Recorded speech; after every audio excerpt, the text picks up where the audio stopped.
Hello, cheers. So I got my unicorn mug rocking here and just wanted to hop on, and for the month of October, November, I'm going to do something a little bit different with my videos. Lately I've been doing readings from my microblog, and the microblog is just short, inspired writings that live on my website. I share them out on social media, and I'm currently in the process of taking the first 99 of those writings and putting it into my first collection to self-publish, and that's called Musings from the Microblog 1.0, Come Out and Play. And so on this video, I wanted to hop on and just give you guys an update of where I'm at as a writer, as a creative, with everything that I've been putting together and how it's been coming along. And I'll go a little bit, if you're just hopping on now or just coming across me for the first time, a little bit of my backstory is that for 3-4 years, I was really entrenched in the land of online business and serial entrepreneurship.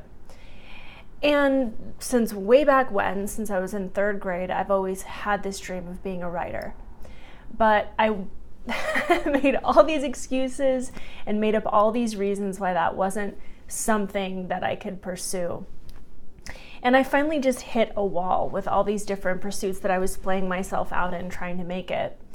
And it was just like the rough and raw, ugly cry hitting the final wall for me. And I had to step away from everything. This was a year and a half ago. It was March, and I was right on the cusp of March. The breakdown happened the last day of April. And the PSC, partner in crime, Jimmy Paschal, he looked at me because I was trying to justify clinging on to all this stuff that wasn't working. And he looked at me and he said, "What if you just step away from all of it?" And I was like, "What?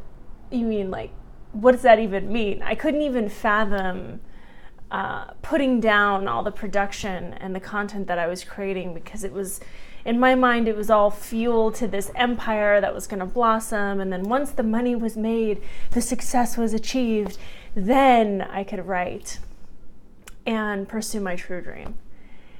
And I realized that that was completely backwards, that I had been putting all my energies into all these other pursuits when really I could just redirect those energies into the writing. And so this year and a half, so I ended up stepping away basically. And within a month and 31 days, I went off social media. I just stopped everything. Didn't, check email, didn't do YouTube, none of that. And actually I did check my email, but it was much less.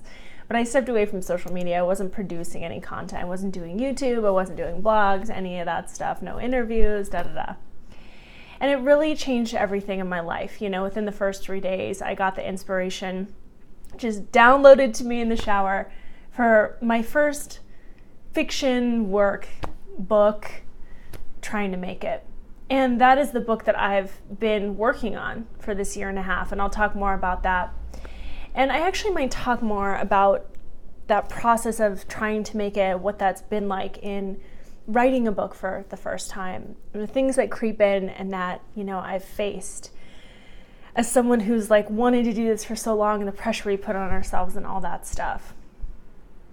But, within that 31 days, it just brought right to my forefront how many things that I was really doing backwards, and how I had put all my emphasis on the external things, the social media, the getting it out there, the making a presence for myself, but there was absolutely no foundation.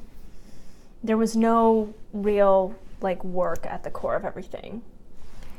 And so for a year and a half, I've worked on my writing. And in that time, I've completed my first microblog collection of 99 writings. And I've gotten the cover designed for that collection. There are still basically 2 steps left in that process to self-publish, and it's just a matter of funding coming together in order to put that out, to get an ISBN code, and to, which is the scannable code, and to get the book formatted. Those are the only 2 steps that are left for that. The other thing that I've done is I actually hand wrote a book. I had an amazing time. I haven't even talked about this. in this artist community called Tubac. And I was there for 3 weeks. It was totally amazing. It was like writer's paradise dream. And I hand wrote a book called Letters from Tubac, which I also will be self-publishing. I hand wrote it in this journal. And the story of this is that years ago, my brother gave me this actually in 2010 as a birthday present. And it was like, oh, my friend heard about this site where she self-published a book. Maybe you can do that too. And it was a real like full circle moment for me because that was 8 years ago. And I've had this dream since I was in 3rd grade. So, it was a whole lifetime before I even actually like had the courage to sit down and write. And the third thing that I've done, so there's the microblog collection, and there's even more microblogs on top of that. I've probably written like 150 microblogs up until this point. And I've had periods where I don't write the microblog as much because I'm more focused on writing, trying to make it. So I just put my energies and my brain work right into that. And I don't sweat it. The microblog is free form, and it's something that I can do at any time. And so that's just kind of like takes its own course. There's no real like deadlines on the microblog. But so there's the microblog collection, there's Letters from Tubac to self-publishing projects, and then there's trying to make it, and that's like the book. And from what I can discern, and I know I'm going to learn more about this process as I go along, but a lot of times you can start with a book proposal and submit that to publishers, or be working with a literary agent who will submit that proposal for you, connect you to those publishers, and then you go from there. With trying to make it, I decided that I actually wanted to write the entirety of the book first before I pursue publishers and literary agents. And the reason that I did this was simply because I wanted my first book, how I wrote it, that process to be completely my own.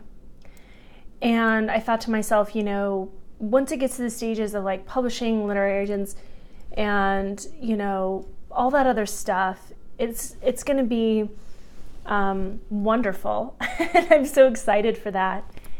And I also wanted to write this book from the frame of like someone who doesn't know all those steps and who's just like sitting down to write a book for the first time, and what that process looks like and what is going on with me mentally and the things that I face.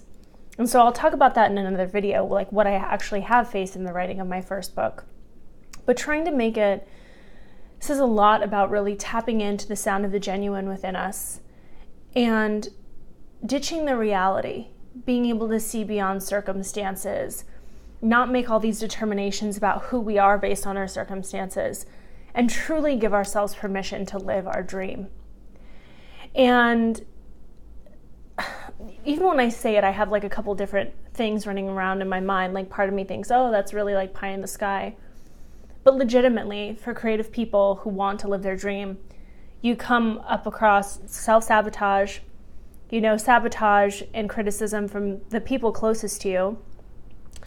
And, just fear about the how, and getting mired in the how, and all the steps of like what you can't see yet, and how am I going to get to the next step, and all this stuff. And so trying to make it really taps into my experience of self-trust, wanting self-trust, stepping into self-trust, and shifting my MO, my mode of operation, from complete hustle grind, overwhelm, trying to make it, to realizing that I already have made it. Like, I'm here, this is what I'm doing, I'm committing to this.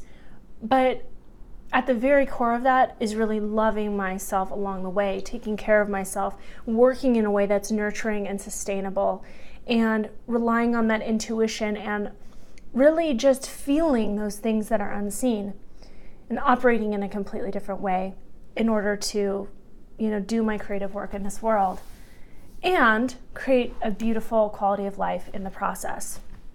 This is about breaking down a lot of those limiting beliefs around the starving writer and struggling writer, stereotypes, and doing that for myself, to open up my ideas about what's possible as a creative wanting to put their work out in the world. So that's where we're at currently. And for the self-publishing projects, I do have the Do You Tribe on Patreon, which is my crowdfunding platform, set up. So if you'd like to support these writings and making their way into form, I have two different offerings in there. One is just to be a member of the Do You Tribe. It's $1 a month.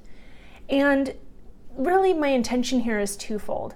I always want to have energy going into self-publishing my writings, and just even if it's just little bits along the way, so that's always at the forefront, because I always want to self-publish things that are very creative, kind of offbeat, and very unique to me. For those of you who love my writing in that way, and I always want to be able to put those out there, that kind of writing out there, like the microblogs, the letters from Tubac, they're very creative and kind of spunky and off the cuff. And the second intention of that is to really build a community and an understanding and a love around the writings, and to give back to the community of people that are really supporting that and encouraging that. And so, in the Do You Tribe, the resources that I provide are behind the writings, and intimate shares, and letting you know a little bit of deeper of story behind, what went into certain writings. And so I'll post those regularly.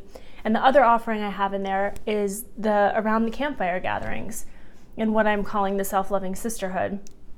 And what that is just for women who want self-love. When I talk about, and I talk about this in both the microblogs and Trying to Make It and Letters from Tubac, it's in all of my writings, this component of self-love and really appreciating ourselves, nurturing ourselves, knowing ourselves, how we work best. Something that's really come up for me this year was being a highly sensitive person. It explained so much for me as far as like how I was working before, feeling overstimulated and overwhelmed a ton. And so in the Around the Campfire sessions, I use an energy clearing technique that I teach you how to do yourself, and we do an intuitive card pull to really tap into that intuition. And I pick a subject every month that's something really self-loving and nurturing for you to really just chew on and implement in your own life, if you so choose. It's very simple, intimate, half-hour recording every single month. And it's really just encouraging that idea that all of us have that ability to change our mode of operation, to be more fulfilling, joyful, relaxing, get that stress out of, our systems, so we can keep moving forward refreshed and rejuvenated. And all the links are down below to check those things out, and I'll make sure to keep mentioning those at the end of my videos, just so that you know that that's going on. Because, I always want to be really feeding that community, the Do You Tribe, and have a hub for those of you who love these writings. Because what I find is like social media can be so fragmented, right? I never know, there's no way to track who's here, who's there, who's watching me on YouTube, who's seeing my Instagram, whatever. And, the whole point of all this is that it can grow and reach people where they're at, in the right place and the right time. And that's the universe just bringing all of that together. So I'd like Patreon to really be a hub of the community of people that are all about the writings, want to see what comes out next. They're getting the free swag when I do giveaways for, I want to design t-shirts for each collection, each self-published work I do, and do giveaways and all that kind of stuff. So that is the place to be. It's actually bit.ly/doyoutribe, and like I said, that's all down below. So this is a super long video, way longer than I thought, but I think it was a pretty good update, and maybe I can take a sip of my tea now. It's probably not too hot. Lemon green tea today, absolutely delicious. So I'm going to hop off. Hope you enjoyed this video today. Thanks for joining me. It's good to see you. And what are you going to dress as for Halloween? I'm actually curious. It's been many years since I dressed up, but I would love to know. All right, I'll talk to you soon. Bye.